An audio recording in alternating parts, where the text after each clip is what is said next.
So I'm Terry Hathaway. I'm really delighted to be speaking at this workshop, and I'm really looking forward to the conversations that this workshop will spark. I work at the Norwegian Study Centre at the University of York, which, before anyone asks, and they always do, is a place for students to come over, rather than a place where we study Norway. I do not know about Norway. Instead, they come over and I teach them about important topics like chocolate, the pub, and the political art of manipulation, which is perhaps the most interesting and relevant to this particular talk. What I'll be talking about today is drawn primarily from my 2020 paper, Neoliberalism as Corporate Power, which was published in Competition and Change, and my hopefully finished within the next year or two book, Visible Hands, Corporate Power in the 21st Century. So, how do corporations capture politics? What is the foundation of corporate power? The focus of the corporate power literature has tended to be on things that we see corporations doing within the political arena. Mostly, it should be said, within the US political arena. So, campaign contributions, lobbying, funding think tanks, AstroTurf groups. Actually, a new one I heard the other day is grass tips groups, which are groups which contain real people and they're organized from above. This is a tactic that apparently Airbnb has been using quite a bit in order to lobby. Now, these different mechanisms of influence are important, as no doubt many papers in this workshop will attest. And with careful analysis, we can see how a particular policy area has been influenced by corporations. Or sometimes we get a leak and we truly get to see inside corporate manipulations. Or even better, they lose a lawsuit and we get a whole wealth of documents, as with the tobacco industry, which is the premier case for understanding corporate manipulations. But beyond these mechanisms, the power of corporations goes much further into the deep, dark depths of discourse. Now, over the last 15 years, I've been trying to fathom corporate power, and this here is my best representation of it. And I just want to briefly go into it because I want to characterize how what I'm going to talk about today fits within the broader context of this workshop.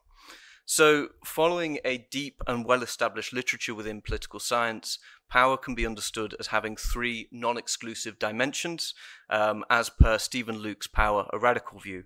These dimensions, put very, very quickly, are coercion, agenda setting, and discursive manipulation, which in various languages are the first, second, and third face, or dimensions of power, or in the language that I've used there, constitute visible, hidden, and invisible power, respectively. These are ways of describing how power works, and are not exclusive in any shape. As with all things in the social world, power has an agental element and a structural element. That is to say that individuals can wield power, but what they can wield is not down to them simply as individuals, it is the broader structure of society which empowers some actors and disempowers others. So this gives us 6 boxes.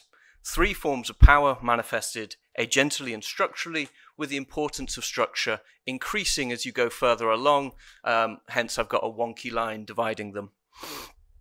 So again, very briefly, what this framework of power looks like applied to corporations is that in terms of their agental visible power, we can see control of property, information, and control of resources. Also things which don't get focused on too much, things like corporate violence and authority within the firm. Structurally, things like the mute compulsion of capitalism, where workers must work in order to live in a reasonable life, or the structural dependence of the state on capital, which this is Lindbaum's argument. The democratic capitalist state must work in the interests of business or politicians won't get re-elected. These work to empower corporations structurally. With hidden power or agenda-setting power, agentally we can see funding think tanks, smoozing politicians, and setting up various front groups so as to organize corporate interests in and organize other interests out of various areas of concern.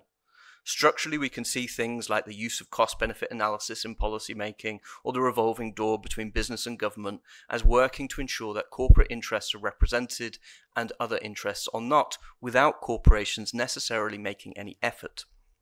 Then finally, invisible or discursive power manifests agentally in advertising and the other reams of corporate propaganda which we live in, and that gets produced. Structurally, we see various ideas that work as common sense notions or theses with which one argues, but over which there is no argument.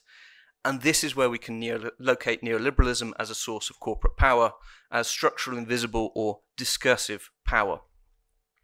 It fits here because neoliberalism is the common sense of our age, and as such, many neoliberal ideas have been used by proponents and critics of neoliberalism alike. A consequence of this is the great paradox of neoliberalism, that it claims to have freed the markets and unleashed competition, while what we have actually seen is the mass expansion of oligopolistic corporations. This great paradox is missed, or not understood as being part of the design, rather it's understood as a flaw of neoliberalism, rather than how it works. This point is reflected in the academic literatures concerning neoliberalism and concerning corporations. As Kael and Konings write, corporations have at times somewhat faded from the view in the academic literature on neoliberalism.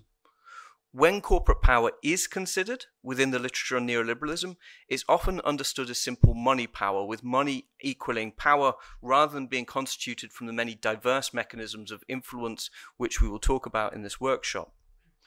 If we look at the literature on corporate power, often neoliberalism is a simple backdrop or missed entirely because the smaller picture is being emphasized.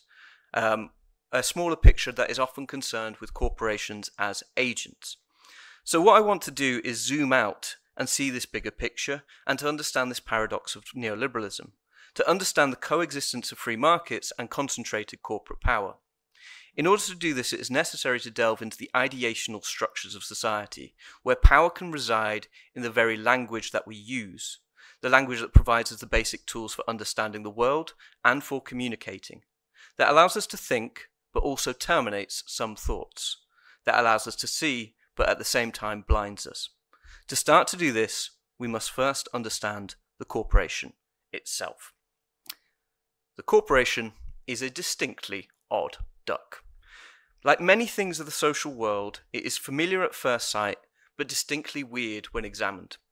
As Charles Lindblom wrote at the end of his surprise best-selling book, Politics and Markets, it became a best-selling book, incidentally, because I think it was Mobil, took out a full-page attack ad trying to denounce it, and that had the Streisand effect. As Charles Lindblom said, the corporation fits oddly into democratic theory and vision. Indeed, it does not fit. Which is right, but it doesn't go far enough. The corporation doesn't fit in most social theories or visions of the world that we live in, which means one of the most important institutions of human civilization is omitted from our stories of the world. The idea of a corporation is common to us. It is the idea of a body, a collective, a corpus that is separate from the members that constitute it, like the idea of the continuity of a football team despite its continually changing players. The corporation is an institution, and David Siepley, I'm not sure if I'm pronouncing that right, David Siepley, he's written some really useful stuff on this. So what he goes into is the corporate history as going over 2,000 years. As such, the corporation as an institution massively predates capitalism and is the legal form that is responsible for things such as universities as self-governing institutions. The business corporation, which is our primary area of concern, the business corporation in its modern form originates around the 1850s. There are, of course, antecedents, most notably the colonial corporations, of which the English East India Company is the premier example, which at its height ruled 1/5 of the world population and had an army of over 1 million men. What's interesting about the predecessors to the modern business corporations is that they were understood as governmental in nature, which is not really surprising in situations where you have an army and rule a territory. But even without that, corporations were understood as political. As Thomas Hobbes considered them, corporations are an infirmity in the body politic, working as many lesser commonwealths in the bowels of a greater, like worms in the entrails of natural man. They were the creation of kings, granted special rights, often for a limited time, and intensely political in their construction. Corporations were understood as a political animal. When the modern business corporation is born, with its central features of separate legal personhood, incorporation through registration, and limited liability in tradable shares, it is very quickly massively successful. In the US, it's so successful that by 1890 the US is bringing an antitrust law in order to rein in the corporatization of the economy. When the business corporation is born, it is also reconciled to existing liberal thought in an interesting way. Instead of being understood as vaguely governmental in nature, or at least consisting of a bundle of government-granted rights, the corporation was considered as a private entity. Now, as Walzer talks about, liberals practiced the art of separation, where they drew lines, marked off different realms, and created the social political map with which we are all still familiar. The most famous line is the wall between church and state, but there are many others. Liberalism is a world of walls, and each one creates a new liberty. This is how the art of separation works. So lines were drawn between public and private, between state and market, and between politics and economics. And as a consequence, the corporation becomes understood as solely a private market economic actor. The consequence of this move is a significant expansion of the idea of private. Etymologically, private and privacy originates with the Latin privus, which means single or individual. Linked to this is the term privo, which means to set apart, also to deprive or to bereave. In the liberal telling then, right from the start, the corporation is misclassified. In this misclassification, a corpus of individuals, a body of individuals, is treated as one individual, a point which later becomes fully legally established.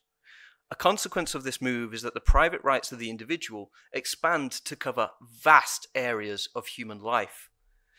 This rendering of corporate commerce as simply the matter of private individuals becomes very strange when applied to coordinative multinational hierarchies of many thousands or hundreds of thousands of individuals. Hierarchies and industrial bureaucracies whose decisions can fundamentally govern the lives of their workers, or at the very least exert control over people for 40 hours of their week, becomes understood as a private issue, as a not political issue. Investment decisions that can mean communities thrive or wither are also understood as not political. Decisions to save money and externalize costs through pollution and other forms of environmental harm are understood as simple private decisions as a consequence of this. One of the most interesting elements of the emergence of the business corporation is that it represented a significant change in capitalism too. Marx recognized this in the third unfinished book of Capital, saying that the corporation represented the abolition of capital as private property within the framework of capitalist production itself. It is private production without the control of private property. The corporation is, in essence, the cuckoo in the capitalist nest. The corporation, by being a mechanism of socializing capital, changes capitalism. It replaces risk-taking entrepreneurs with their fortunes tied to singular ventures with industrial bureaucrats and rentiers attached through shareholding. And of course, corporations go on to dominate national economies throughout the 20th century. They are so successful that a significant chunk of the century has been named after one of the most significant corporations in terms of Fordism. However, the mathematical abstract deductionist turn that economics has taken since around the advent of the business corporation has led to far less attention being paid to concepts, and the concepts that get used to explain the part of the social world that the corporation inhabits rely on the liberal art of separation. And in this language, the corporation and corporate control and the vast webs of corporate governed supply chains that now wrap around the globe are rendered not only private but invisible, as too are the legal foundations of capitalism. In place of the corporation is the abstract language of the economy, the market, or the private sector, and in place of the legal foundations of capitalism is a naturalistic view of the market. Now, various people throughout the 20th century realized the problem of the corporation and corporate power. Alfred Chandler, J.K. Galbraith, Ronald Coase, and many others in many different disciplines. However, because rendering the corporation visible requires a base re-narration of society, what is discovered gets recovered or reinterpreted in a manner that is recovering quite quickly. By the time of the advent of neoliberalism, the worldview generated by the liberal art of separation is entrenched, and neoliberalism builds upon it. In fact, neoliberalism depends upon the liberal art of separation in that it is first and foremost a normative theory based upon narrow economic reasoning to which then a political practice is attached, rather than a political or philosophical movement to which an economic practice is attached, a la classical liberalism. One of neoliberalism's core discursive foundations is the naturalistic view of the market. This is the view that the market/economy exists independent of the government and operates best without the government intervening. And I think this belief goes to explain the contradictory and incoherent nature of neoliberalism when we look at its operations around the world.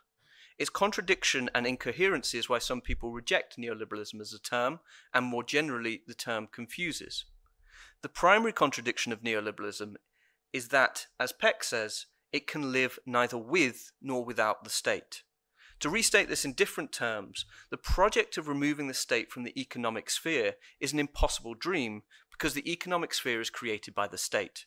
The state creates the economic system through, for example, the provision of private property rights, of company law, and of contract law, and through using the coercive power of the state to enforce such rights and laws. The free market, sorry, I'm going to do this a few times. The free market, i.e. one where the government doesn't intervene, is either a truly anarchist proposition or, as in 99% of the time, a veiled normative position. The problem, which is central to many of the issues I will talk about, is that freedom has two meanings: license and liberty. License being the capacity to do what you wish regardless of others, liberty being the capacity to do what you wish while not harming others. So when people say that they believe in free speech, and with my students I would get them all to put their hands up who believes in free speech, and then ask them this: who believes that you should be able to shout bomb in an airport? If you believe in free speech but don't believe that people should be able to shout bomb in an airport, you run into the problem of liberty, which is the problem of harm. You are free to do things, but you're not free to harm other people. The central question of what is liberty comes at where we draw the lines on harm and how we balance interests within society, which, to continue talking of free speech, for example, you can see how questions about the capacity of racist language to cause harm can be determinative of our position as to what free speech is and whose rights should be protected. With neoliberalism, it uses the language of license. Be free to do what you want, but it doesn't genuinely mean that. The free market has not resulted in, for example, the decriminalization of all drugs or the legalization of prostitution or the repeal of child labor laws. Neoliberalism uses the language of freedom from the law, but offers a form of freedom under the law, and in so doing masks questions about what laws we should adopt and whose freedom shall we prioritize. As a consequence of seeking to realize an impossible dream, of using the state to live without the state, neoliberalism is an inherently contradictory project. They claim to be freeing the market while at the same time actively constructing market-like structures. The discourse is fundamentally irreconcilable with its practice. The neoliberal project also has to reconcile itself to institutional legacies, political and economic crisis, and often public opinion. The result is that neoliberalism ends up as a bricolage, a construction from leftover pieces rather than a unified, coherent and consistent political ideology that informs a uniform set of practices that can be rolled out across the world to produce cookie-cutter neoliberal states. There are many varieties of neoliberal capitalism, although I'm trying to cover all of them at once. What we end up with is governments that deny that they are governing, politics that rejects that it is political, and in the space of governing that is left by governments that deny they are governing, corporate control reigns. Now, this is my explanation as to why people can believe they are acting towards creating a free market and instead massively expand corporate power, that they believe an impossible dream. However, an underlying question with politicians enacting change is how much do they believe, even when their actions are in fundamental contradictions to their stated belief, and how much are they just lying bastards? How much of the discourse that is deployed is belief, and how much is bullshit? I think as I've got older and politics has got much darker around the world, I've tended towards latter views, which I avoided on for fear of cheap cynicism. So this is now me speaking with expensive cynicism. It's not just that people have believed in an impossible dream and accidentally worked in the interests of corporations.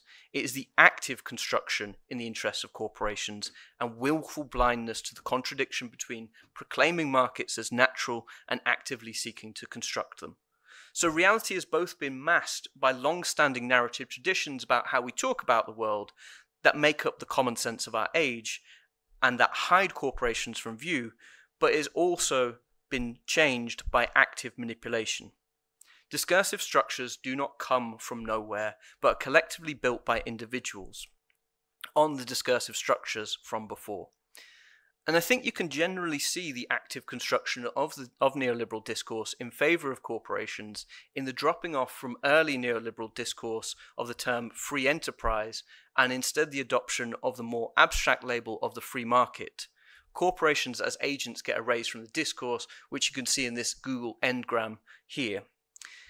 The active construction of neoliberalism in the interests of corporations can also be seen in various policies that have been central to neoliberalism, to which I now turn. The first is deregulation, and this has been a central pillar of the neoliberal policy mix, yet is a term that masks the interests of those who use it.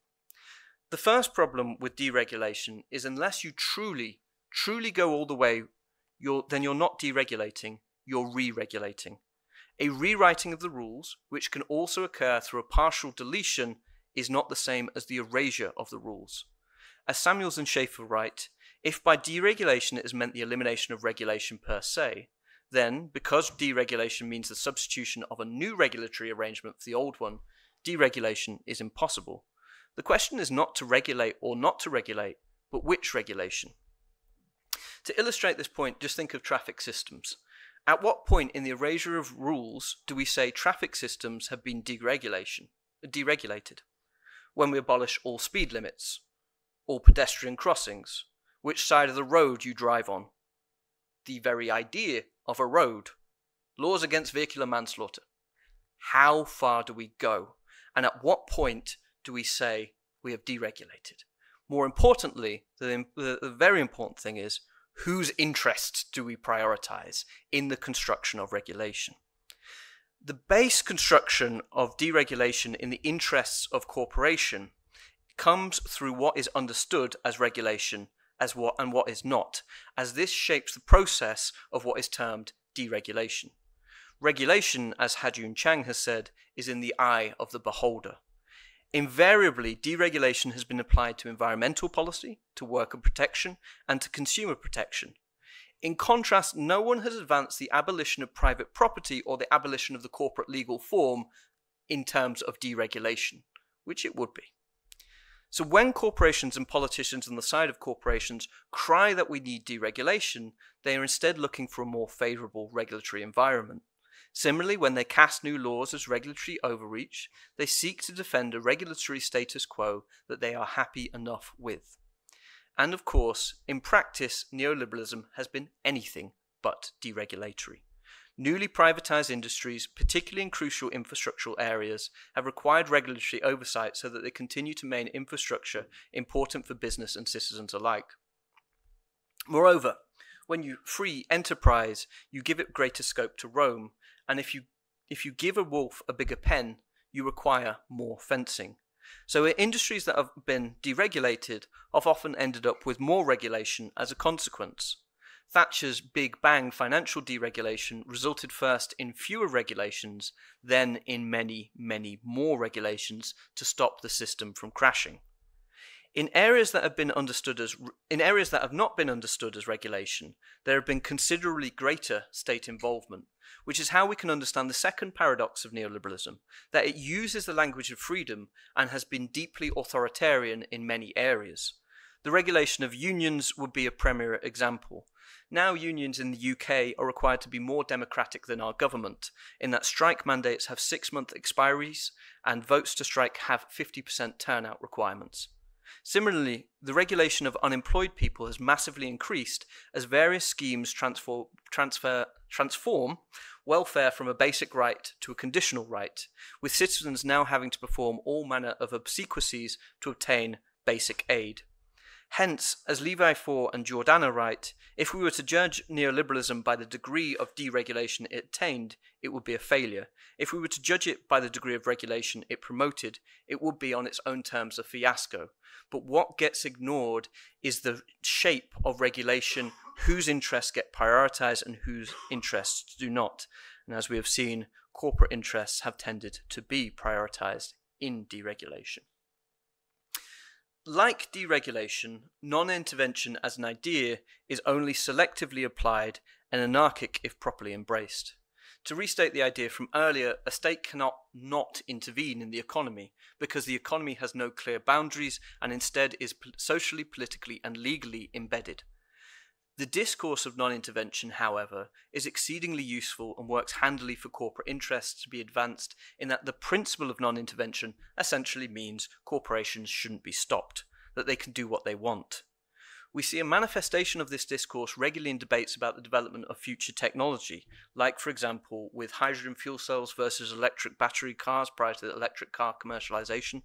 The claim in these debates is that the issue of which technology gets developed needs to be left to the market, or the government shouldn't pick winners and losers. In practice, this means the decisions of major corporations, what they prefer to invest in and research, end up fundamentally shaping the direction of travel for society. The discourse of non-intervention also hides the interventions that support corporate profitability. There are multiple forms of corporate welfare within the neoliberal state. Now, again, we can have quite an expansive definition of what is corporate welfare, considering the non-separability of the economic system from all the other systems. So with questions about corporate welfare, does an education system that trains workers count as corporate welfare? Does providing healthcare count? Does research funding for universities count? How about the outsourcing of government services? What actually supports corporate profitability within society is huge because corporate profitability relies upon the infrastructure which we commonly establish. More directly, there are a whole slew of subsidies, tax breaks, loopholes, and supports for corporations. In 2021, the Center for American Progress found that 19 of the Fortune 100 companies paid an effective tax rate of below 10%. 4 of these companies, operating with a total revenue of around $40 billion, paid negative tax rates. They got more from the government than they put in. Non-intervention has never been followed. As Farnsworth writes, the reality is that throughout the neoliberal period, every Western government intervened heavily to support private business, just as they have throughout the period of modern capitalism. No major economy has ever left their businesses to truly go it alone. And that's partially because they can't, but also that states want to achieve various strategic goals. They never have their hand fully off of the tiller, even if their hold is light. Then, of course, comes the issue of crisis. In times of economic crisis, regardless of whether a government conceives of itself as responsible for the economy or not, it has to be involved. Political reality simply demands it. And so, as we saw with the global financial crisis, once shit hit the fan, the government came running. In the case of the global financial crisis, it came with buckets of money to bail out corporations, some of whom had caused the crisis, and let the boats of everyday citizens sink. Who was considered important to save and who not was also very telling about the shape of neoliberal interventionism. But more importantly, fair weather non-interventionism is not non-interventionism. Bush's statement that I had to abandon free market principles in order to save the free market system, or put another way, I had to abandon the principle of non-intervention to save a system of non-intervention, is truly mind-boggling, but makes sense within the neoliberal common sense. But what it consequently downplays, because there is a general everyday principle of non-intervention, is who benefits from non-intervention only in times when things are good, and then intervention when times are bad, would often end up socializing losses and protecting corporate profits. Finally, in terms of the neoliberal policies I'll cover is free trade. As we see with Bill Clinton down in the corner there, neoliberals support to portray globalization as a natural process, while at the same time they were actively involved in the construction of the rules that now underpin our contemporary global industrial system. And the rules that have been adopted are a long way away from the traditional understanding of free trade. As Theodore Lowery wrote in an interestingly ignored paper, establishing free trade could have been written on one page, a simple treaty to eliminate tariffs. Yet the US, the main exporter of free trade rhetoric prior to Trump, I do not have time to talk about Trump's relationship to neoliberalism. It is very interesting. But prior to Trump, the US collected $37 billion annually from tariffs. Under Trump, it rose to $70 billion. Now, we could maybe expand the idea of free trade to also include subsidies, of which the US provides around $16 billion a year to its farmers. But when we do that, we stray from direct trade policy to industrial or agricultural policy. And this is what's happened. The idea of free trade has become increasingly expansive as non-tariff barriers have come to dominate trade discourse, and as a consequence have increasingly strayed outside the traditional economic sphere and the traditional sphere of trade policy and into the political democratic sphere. The aborted Transatlantic Trade and Investment Partnership, for example, was 5,600 pages long rather than one page. The post-WTO system of trade rules, agreed through various bilateral and multilateral trade treaties outside of the WTO because of the 20-year failure to reach consensus at WTO, has established a massive patchwork of trade rules that extend way beyond the simple issue of tariffs. What's interesting in the discourse is that we have had successive rounds of free trade agreements, which would suggest that when a new trade agreement is made, it's characterizing the previous system as unfree, which is a thought that clearly people don't linger on. Under neoliberal free trade, then, the freedom being espoused seems a very rule-based system of freedom, and in some areas, rules that we might understand as freeing have been advanced massively, and in other areas the complete opposite has happened. The result is that with globalization, economic and technological integration have vastly outpaced political integration. See, for example, the advancement of global rules on tax collection, or the non-advancement of global rules on tax collection, I should say. In some areas, particularly concerning the movement of poor people around the world has certainly not become flat, as the graph of the ever-growing number of border walls in the age of the borderless world shows. When we look at the shape of the uneven globalization that has occurred, when we look at the rules adopted and the rules not adopted, we see corporate interests represented very clearly. We can see it in the ever-expanding idea of intellectual property. We can see it in the adoption of investor-state dispute settlement courts that allow corporations to sue states. We see it in the securing of property rights and contract law around the world. And we see it in the failure to effectively enshrine environmental protections around the world. We can also see it in how corporations have changed in recent years. Jerry Davis has written a load of good stuff on this.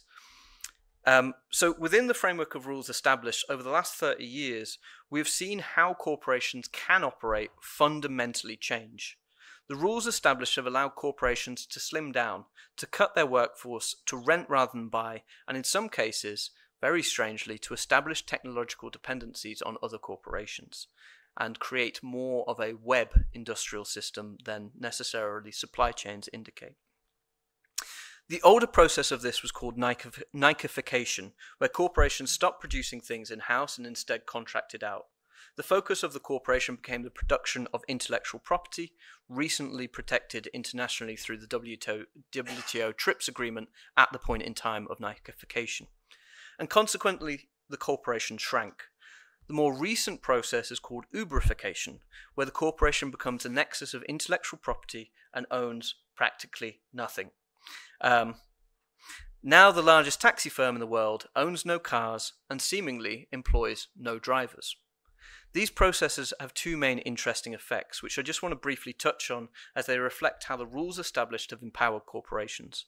First, they facilitate risk shifting, which the corporate legal form also facilitates risk shifting compared to the previous situation.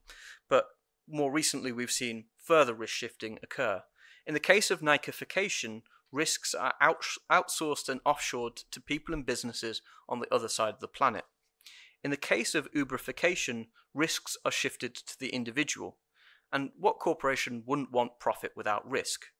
I mean, this point is also reflected in contemporary development policy, where states are being encouraged to de-risk investments to foreign investors in what Gabor has called the Wall Street consensus. So this seems to be the direction of travel globally. Secure profits, shift away risk. Second, the corporation, ironically, is increasingly becoming incorporeal. It is becoming a site for capital, for intellectual property, and for profits, but ever fewer people, and it's increasingly becoming transnational, becoming quicksilver in the hands of policymakers. It's not, as has sometimes been understood, that corporations have become more powerful than states. It's that states have constructed a system that ensures the freedom of corporation and clips the wings of states. It secures economic actors and constrains political actors. Put another way, the economic has been allowed to eat the political, including the democratic. The liberal art of separation still holds, but more and more of the traditional political and public is turned over to the private realm, with a consequence of growing corporate power and increasing corporate capture of society. Now, to bring this round to some vague sort of conclusion, a major part of the power of corporations in the contemporary world is built into the language we use to describe the world. This language constrains our thoughts and blinds us to a corporate-dominated reality. Elements of this language go far back, and the result of this language is that the corporation is rendered invisible. In place of the visible hand of the corporation, we see the invisible hand of the market.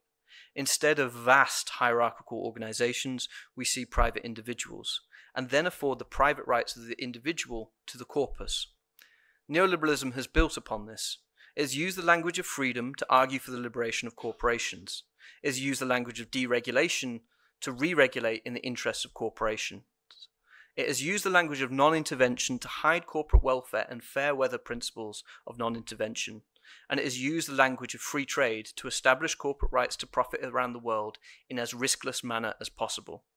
Hence the central paradox of neoliberalism, where freeing the market has resulted in the growth of corporate oligopoly.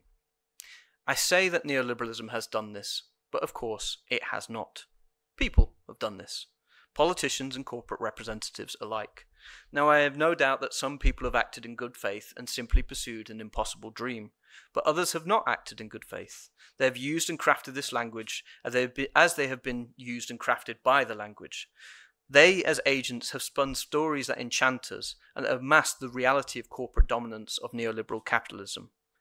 And they have worked to ensure that in policy battles, that corporations have a ready supply of ammunition and a privileged discursive position from which to fight for their interests.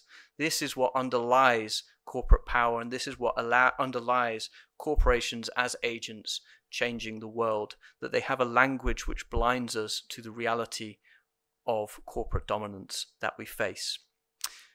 Now, just last thing, we have works cited. And just to give a shout out right at the end here, because over the years I have strayed across multiple different disciplines reading literature on the corporation, and one that is really useful is right up in the corner there. It's called The Corporation, a critical multidisciplinary handbook edited by Bars and Spicer. I have nothing to do with this book, but it very much helped me wander across disciplines. Anyhow, thank you all very much for listening.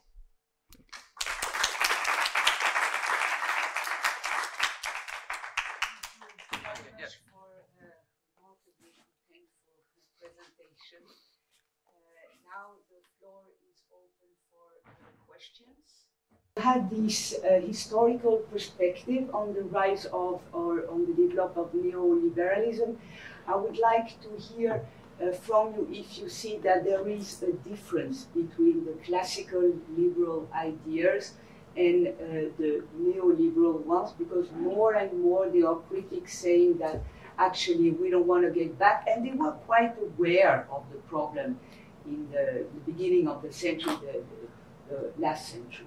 So what is the distinction between liberalism and neoliberalism? Is it in the intervention of the state that you have very much mentioned, or is it in other? I would say that classical liberalism is much more of a political philosophy. So I mean, like, if you read Adam Smith, I mean, he was a professor of morality and philosophy, and you know, there is fundamentally a recognition of the broader political and moral questions that go into shaping society. Neoliberalism seems to start with an economic view, and then say that this economic view is what we should morally and politically aim for. And so with liberalism, there's a focus on how do we construct the good society, and that good society is the freedom of the individual as much as possible. With neoliberalism, the focus is on how do we construct our economic normative vision, and that is pretty much the full extent of it. Its politics gets attached to its economics, so it's a lot thinner than classical liberalism, and you know, I mean, actually, philosophically, neoliberalism is really quite thin. There's not a great deal of things that have been written that fundamentally inform neoliberalism as an ideological thing. It's a lot more practice that goes into it than classical liberalism, where there's a lot more debates. And I mean, also it's over a lot longer period, the period of kind of classical liberal philosophy. I mean, you go back to, say, like John Locke, and he advocates for freedom of religion, but not for Catholics. That's the kind of long development within classical liberalism of political thought, which I don't think you really have in neoliberalism. Everything gets kind of reduced down to the economy, including democracy. So like Milton Friedman said, you don't really need democracy, that the economic system, if you give enough freedom, that is sufficiently democratic. I mean, that is very much the economy eating the political. Are there questions from the audience? Yes, please. Here we should have a microphone, because otherwise the recording is difficult. Changing my mind now, and we can see. Thank you for that. That was amazing. And I have a quite hostile question, but you will see tomorrow, if you stay for my presentation, that we basically agree on everything. And so this is an honest question also because I struggle with it. And it's tricky with corporations because the concept is so slippery. Right? We have, as you said, corporations of 100,000 people. We have corporations of 5. So when you talk about they, and you talk about them as agents, I wonder if you're missing the principles, the property owners, as the agent of corporations acting for something rather than corporations as agents in themselves or for themselves. Okay. Did you understand my question, or did I express myself clearly? Yeah, no, I mean, I think it's just the trickiness of it. I'm going to hopefully respond. So, yeah, I mean, I think fundamentally we have to be able to use the language of agency when talking about how organizations operate because of the hierarchical nature of them. The problem does come in with that. I would say that the corporation has 2 fundamental features of it. It is always a legal form, a legal vehicle, and is sometimes a social organization. And sometimes that social organization contains multiple legal vehicles, as within the multinational corporation. So it can be very difficult to talk about the corporation as a thing acting. And particularly, I think, there is this tendency, I think, to reduce agency of corporations through the view of shareholder maximization. But I think that the problem with shareholder value maximization as understood as a fundamental constraint on the corporation is no one necessarily knows how to maximize value. And so there is a great degree of freedom that is offered to corporations when acting politically. I agree that there is a conceptual problem with referring to a collective actor, but at the same time, collective actors do have an underlying structure that allows them to act collectively, or else they wouldn't be collective actors. Thank you. Oh, sorry. Start here. I'm running. Yeah, I'm Jean-Philippe Plateau. I'm a bit surprised by your answer, because I think in economics a big debate is between the shareholders' interest and the CEOs. interest, and whether and to what extent the board is detaching itself from the interest of the shareholders. And so this basic conflict is completely obscured in your presentation. It is as though this corporate interest act as a monolithic agency, which in fact is not the case at all. And you can see different tendencies in corporate world regarding this potential conflict. And just to say that we don't know what is value maximization, no, we know. The problem is that they can be shied away from by special interests within the body, which looks at short-term maximization rather than long-term, like shareholder will do, etc. So I think that you cannot just send that away, leave that away. It's a critical point. If you want to talk about agency, there are conflict of interest between different interests. Yes, I mean, there is the politics within the corporation, which affects the politics that the corporation then acts in outside of it. And certainly there are tensions within the politics of the corporation. But if we want to be able to talk about them as collective actors, and I think there is a great deal of analytical value in talking about them as collective actors, the engagement with that question somewhat becomes problematic. And one of the reasons that it becomes problematic is that the shape in which corporate politics plays out, corporate governance plays out, is dependent upon the laws of corporate governance within which jurisdiction we're talking about. And so in some areas, yeah, we can talk about like shareholders having captured the minds of the governance of corporations, particularly short-term shareholding. We can see that as having captured in places like the US, but there are multiple different corporate governance regimes which make talking about it on the abstract kind of global level that I'm talking about very, very, very difficult, because the particular is very different from the general. Thank you very much. And we shall now move to the next speaker. Thank you.